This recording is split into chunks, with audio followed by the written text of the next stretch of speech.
Hello, and welcome to the Market 360 Weekly Grain Update for the week of October 8th, 2018. My name is Chad Goodwill, and today I am joined by Jordan Ham, one of the market advisors on the grain team in Market 360. So good morning, Jordan. Thanks so much for taking the time to be with us today. I appreciate that. Morning, Chad. So what I want to talk about first is I understand that Donald Trump is going to be headed to Iowa today. What is the purpose of that trip, and what is the primary discussion as it relates to agriculture? Yeah, so President Trump will be visiting Council Bluffs, Iowa tonight, I believe at 6 o'clock. There'll be a live rally and then also an announcement on possibly the implementation of E15 blending year-round. The big news on that would be that we would be lifting the summer ban on E15 sales, which ends up going to E10 during the summer months. So people who do sell, retailers that do sell E15 gasoline now, could continue to sell it into the summer months. It could be a big deal if we do see that there are some actual details in this plan. If it's really vague tonight, probably nothing that will shake up the markets too much. Okay. All right. Well, at least there's some promise there. Yeah, it's something that he's promised he would do for quite some time now. And now it's just a matter of putting the wheels in motion and making sure that the blending actually gets done. Okay. Great. So another issue I know that you guys have been talking about a lot this week is the weather. So what do we see in the weather this week, and how is that possibly creating some risk here? Yeah, so the one good piece of news on the weather end anyways would be that a lot of the forecasts are pulling some rain out of the 6 to 10 day and the 8 to 14 day forecast. Nice. That's great news because basically anybody we're talking to right now, from Nebraska into Wisconsin, Minnesota, Indiana even, they're all pretty wet, too wet to be doing any more corn. They'd like to be going, but now we've got to worry about stock quality issues due to the wetness that we've seen over the last 2 weeks. Even if we don't get any more rain after the next really 1 to 2 days, it'll still be putting a damper on harvest and how fast guys can be going. So good to see that the forecast in the 6 to 10 day, as we can see here, is getting to be a little bit drier. The brown indicates the probability of below normal temperatures, and this is from NOAA. So here we go back to the 8 to 14 day, and that does show a similar trend that temperatures maybe not quite as cold in Minnesota and the Dakotas, but we are looking at a little bit drier pattern to finish out October, at least into that third week, which will help, I guess, really push harvest along and try to get back up to speed. Okay.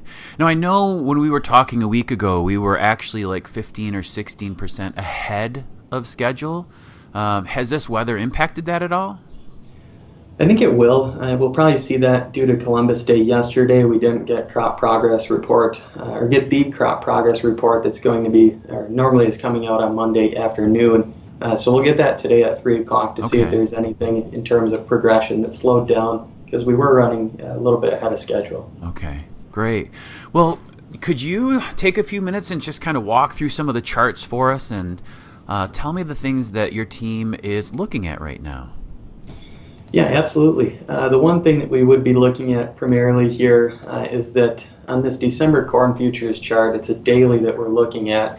We're still really bumping our heads against this 368, 369 level. There's a lot of volume that traded here at the end of August and early September as we sold off on the 12th. So it's proving to be a pretty formidable opponent in terms of trading through that level. If we can, it looks like we could be having a shot up into that 385 region on the December corn futures chart. But if we can't, it's very possible that with the possibility of the WASD being bearish on Thursday, we could actually go back and revisit these lows that we had September 18th and September 19th into the next couple of weeks, especially if progress starts to pick up with harvest. Okay. Is there anything else maybe with beans or wheat that you guys are paying attention to? Yeah, really with beans, I pulled up a November bean chart here daily again. Lower today, still haven't taken out the lows from yesterday, but we have seen some really constructive price action over the past 2 weeks after we put in that low on September 18th. Okay. A couple really strong days, and now we're into the point where we kind of need to know if managed money wants to continue to cover their net short position or if they're going to try to ride the carry short and continue pushing the short position down the road past harvest and into the end of the year. Okay. Now, you made reference to a bearish WASDE report, which, as we know, is the World Agricultural Supply and Demand Estimate. What are your expectations for this report relative to some of the other reports we see throughout the year?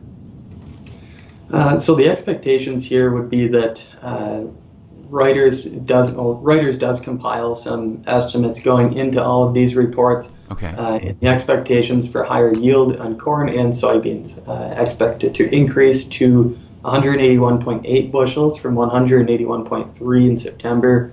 Ending stocks are also supposed to grow on the U.S. side of things, and world stocks are supposed to grow. Now, in terms of volatility, this report usually isn't a huge mover for soybeans. Actually, if you were to look at it and rank the 15 reports that the USDA does release, it would be on average about 22 cents that we move on this report. Wow. If it's positive, you're up about 23 cents. Negative, you're down about 21 cents. So I guess it's in the middle of the pack in terms of volatility, maybe even towards the higher side now that I look at the charts. Okay. So looking at corn too, if it is a positive report, we are usually up about 14 cents on the day in the 2 weeks after. If you have some follow through, on average we're seeing 18 cents. No way is that an estimate or projection of what's going to happen. This is just taking a look back at what these certain WASDE reports tend to do in terms of performance. Nice. Yeah, no one can know exactly what the results are, but it's nice to know that you've got your hands on such a strong depth of research for what these reports have done in the past. So, in closing here, what would be one thing that you would want our clients to either be thinking about this week or be doing this week? Really this week, as we're preparing to get back into the fields and hopefully seeing this wet weather pattern dissipate and give way to some drier conditions in the next week to 2 weeks, I'd still be looking at taking it into consideration what you might be planting for 2019. You take a look at corn prices, we are actually getting up to a point where the December 2019 contract is around that $4 level, and try to make sense of that and see, well, if we get into that $4.15, $4.20 in the next couple of weeks, which is just 20 cents from here, we want to be looking at how much to sell there if we want to sell there. Okay. Just be prepared to pull the trigger on some sales if it's in your marketing plan. Okay, wonderful. Well, Jordan, thank you so much for taking the time to step away from your desk here and share what's going on this week. We will see you next week. Absolutely. Thanks, Chad. Thank you for joining us for the Market 360 Weekly Grain Update. To access additional resources or learn more about how you may be able to improve your grain marketing, either visit us at Stewart-Peterson.com or give us a call at 800-334-9779. This is a production of Stewart-Peterson Incorporated in beautiful downtown West Bend, Wisconsin.